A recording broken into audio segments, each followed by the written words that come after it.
In this episode, we talk about covenant and apostasy. Here we go.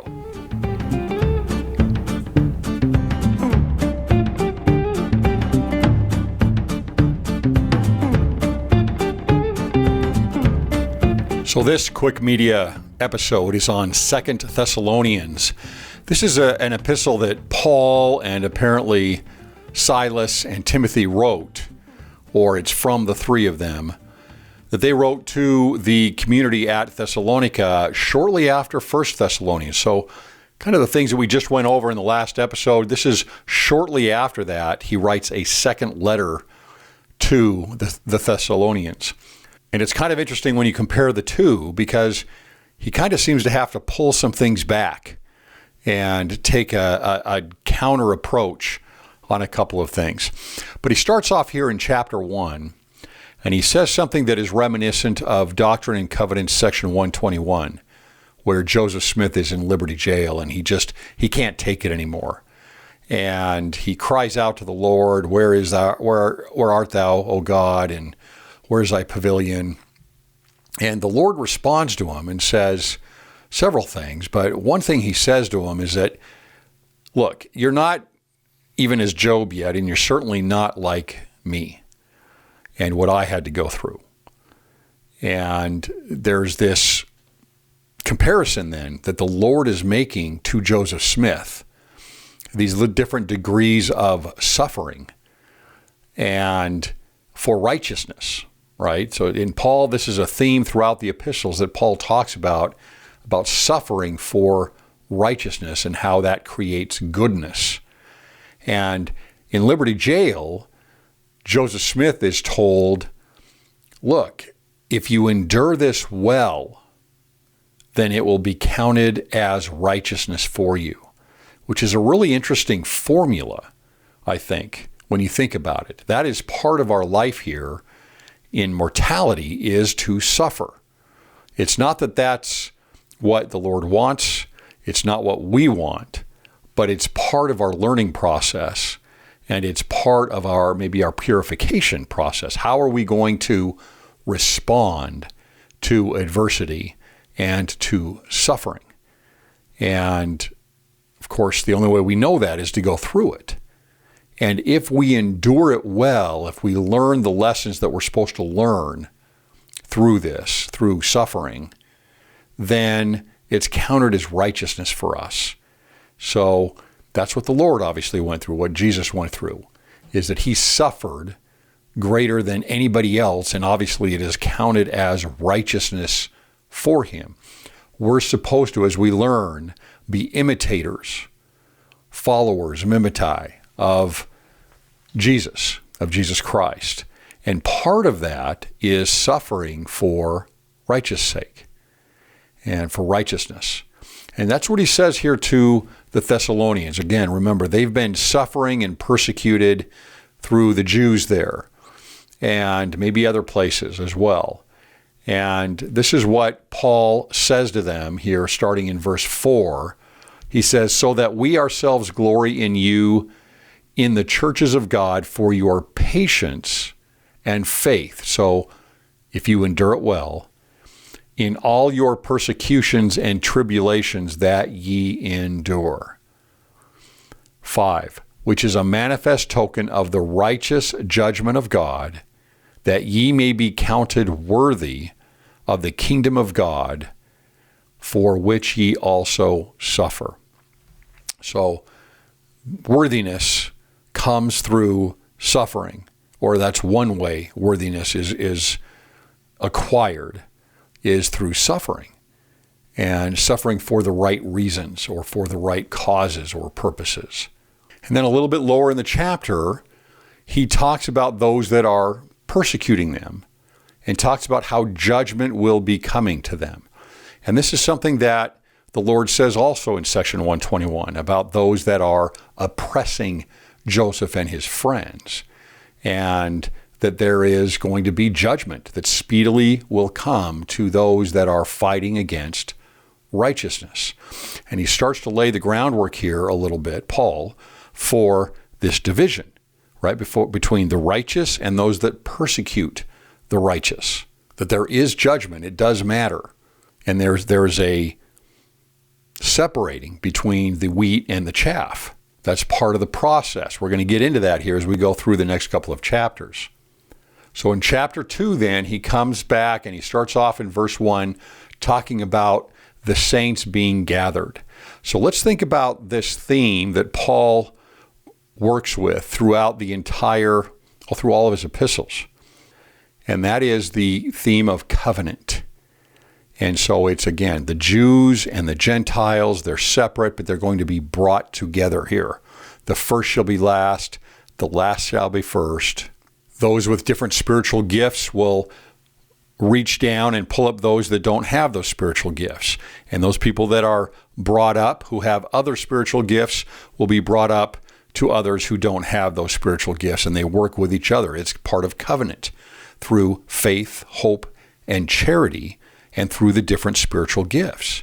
So it's this way of working together to become more one, coming together. And that's what he's starting with here, I believe on purpose, with the first verse in chapter 2 here. So he's going to continue with this theme of being gathered together, in a sense, or of covenant, as he goes through the rest of chapter 2 here. He says here in verse 2, that ye be not soon shaken in mind, or be troubled, neither by spirit, nor by word, nor by letter as from us. Think about the last letter he wrote to them, the 1 Thessalonians, as that the day of Christ is at hand. So as you recall, in the letter in 1 Thessalonians, he talks about the Lord is going to come as a thief in the night. It's urgent. It's like you're not going to be ready. You don't know when it is. And so that must be what's going on here, is that people are starting to think like, hey, this is tomorrow. This is next week. This is next month.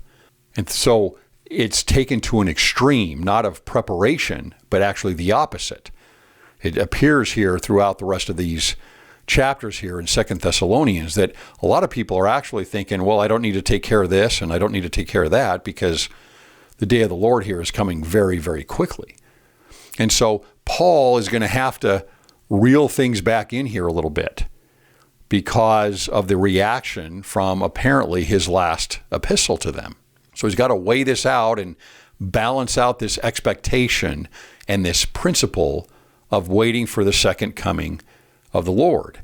So he follows up here and says in verse 3, this is the verse that we are, most of us, familiar with, about the great apostasy.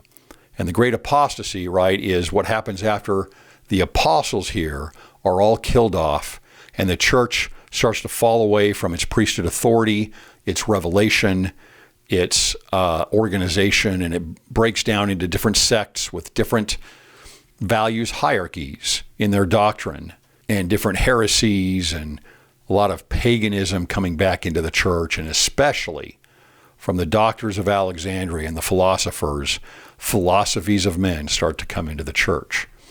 But here's what it says in verse 3, let no man deceive you by any means, for that day shall not come, except there come a falling away first.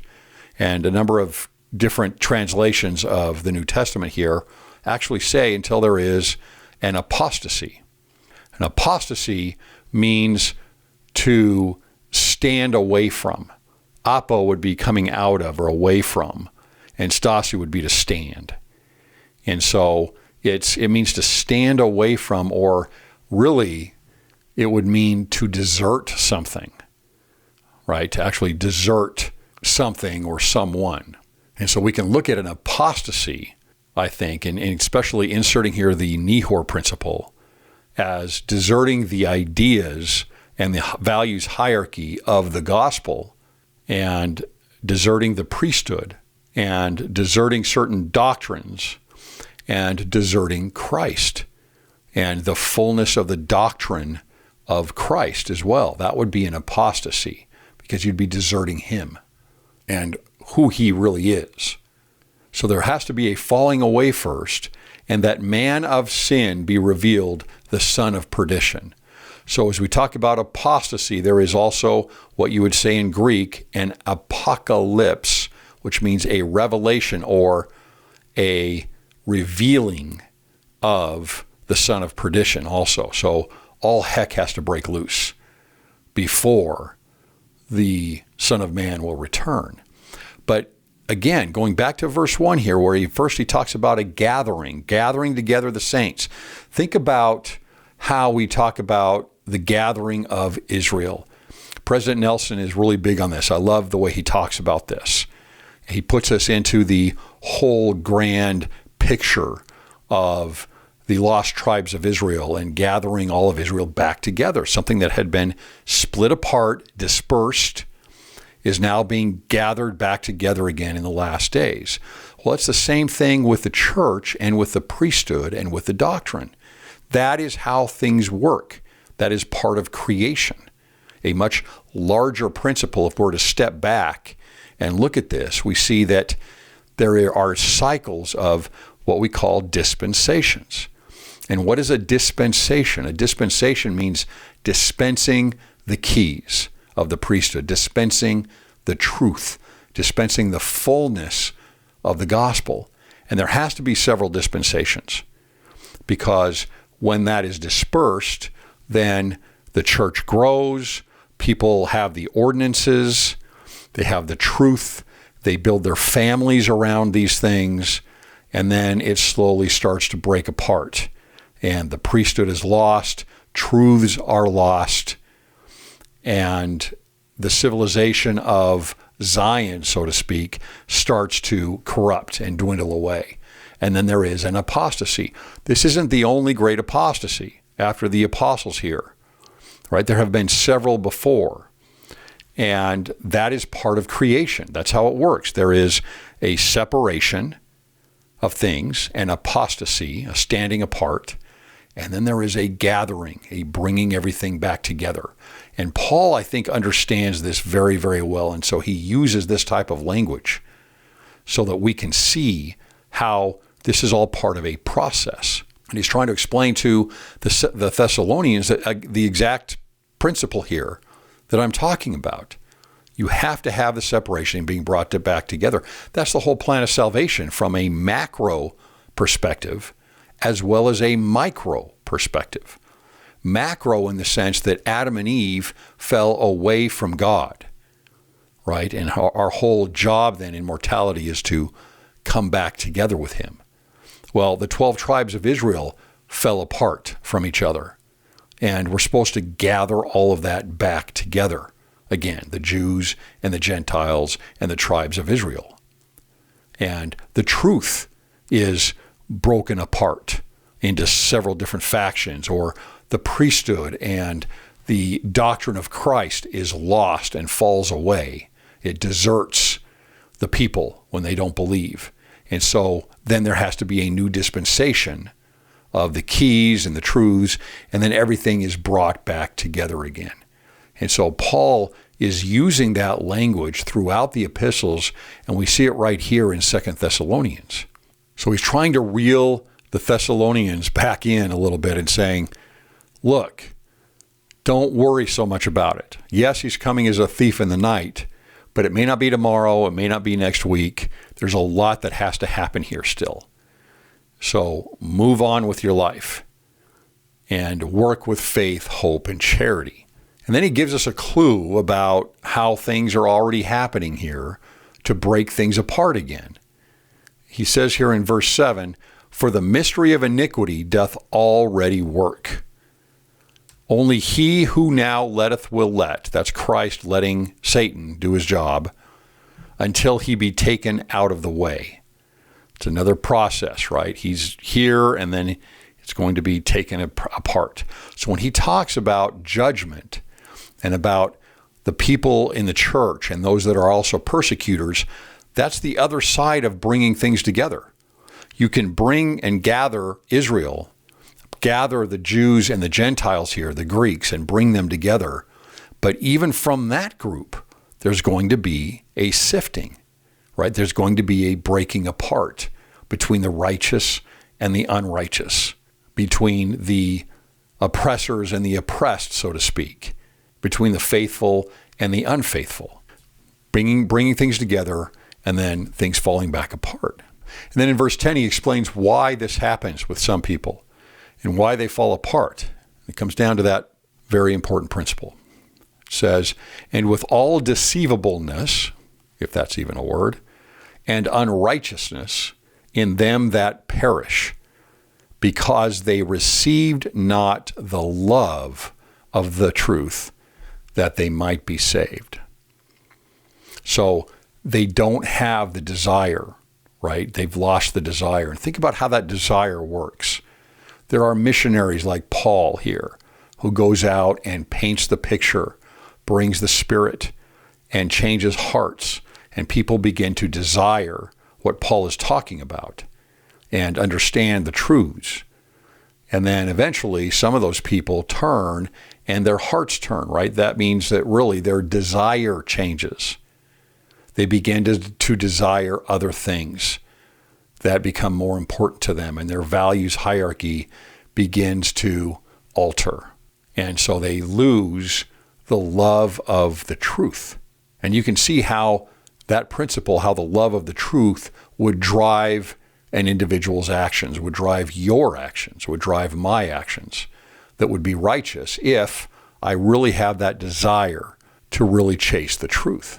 A little further down in 13, he says, but we are bound to give thanks always to God for you, brethren, beloved of the Lord, because God hath from the beginning chosen you to salvation. What is the beginning?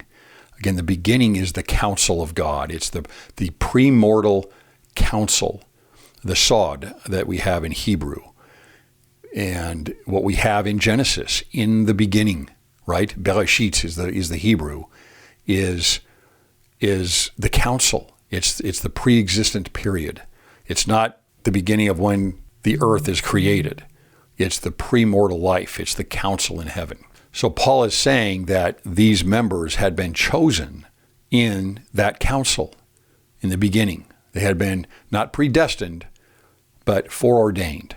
And then in 15, therefore, brethren, stand fast and hold the traditions which ye have been taught, whether by word or our epistle. Tradition is very important. There are good traditions and there are bad traditions. Like we learn in the Book of Mormon, that the Lamanites are blinded because of the tradition of their fathers. They have the wrong traditions.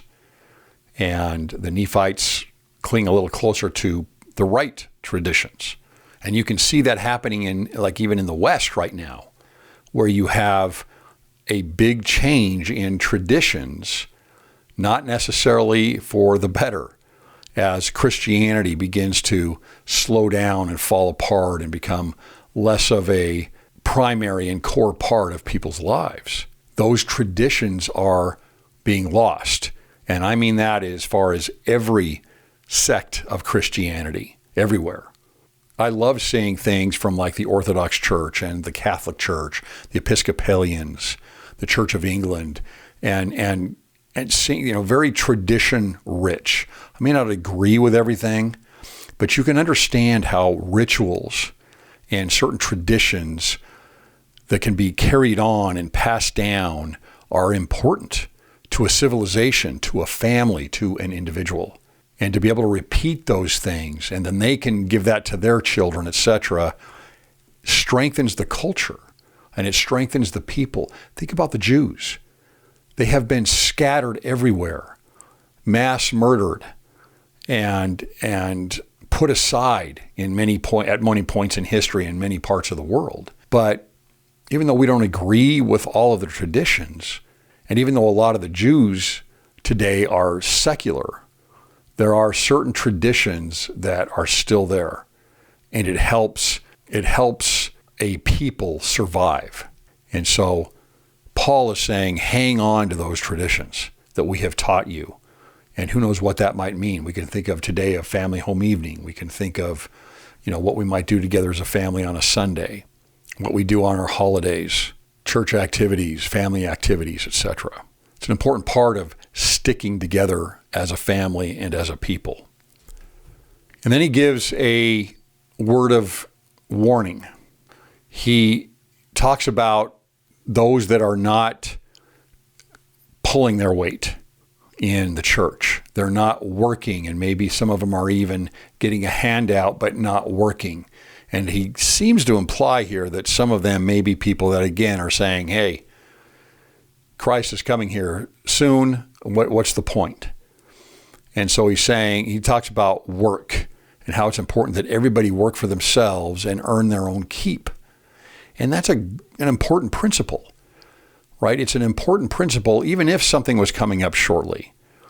You need to work to earn your own keep. And you can see in different societies and even in different cultures within the West where welfare comes in and dominates someplace. It destroys a community, completely destroys a community. You need to do the exact opposite. Again, that is misplaced empathy that actually destroys and doesn't help. And so by teaching work and producing something so that you can enjoy the fruits of your labor and you can wax confident in your skills and your capabilities and your leadership and your parenting and growing up, learning the same types of skills is crucial. And that's starting to fall away here. Maybe there is a little bit too much welfare going on within the church here or something.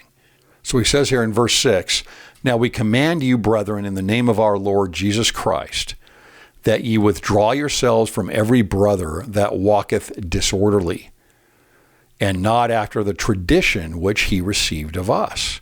Tradition of work, tradition of service, tradition of obedience, and whatever else they had planted there in Thessalonica. But he's talking again about a separation, right? You've been gathered together, you're all being gathered together, but there is also on the other side of that separation that needs to occur. And we have that today. We still have that today. We don't like it. We don't push for it, obviously, but we have disfellowship. What does that mean, to be disfellowshipped? It means that you're pulled apart. Now, hopefully it's just kind of a 1, 3, 5 game suspension, so to speak, and then you're back in the game. And then we also have excommunication, right, which is obviously goes well beyond that. But there is still separation, even as we are gathering things together. And he says here about this work, about a work ethic in verse 10, he says, "For even when we were with you, this we commanded you, that if any would not work, neither should he eat." So that's a pretty good principle unless you're disabled, right? Unless you've got a real problem. Everybody should be working and producing. It's just healthy. And I think that we do a pretty good job of that in the church.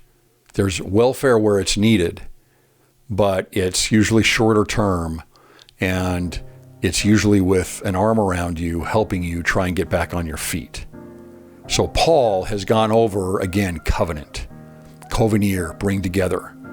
There has to be separation constantly going on, and there has to be a bringing together constantly going on. That is what we read in Genesis, in the creation story, and in the story of the Garden of Eden.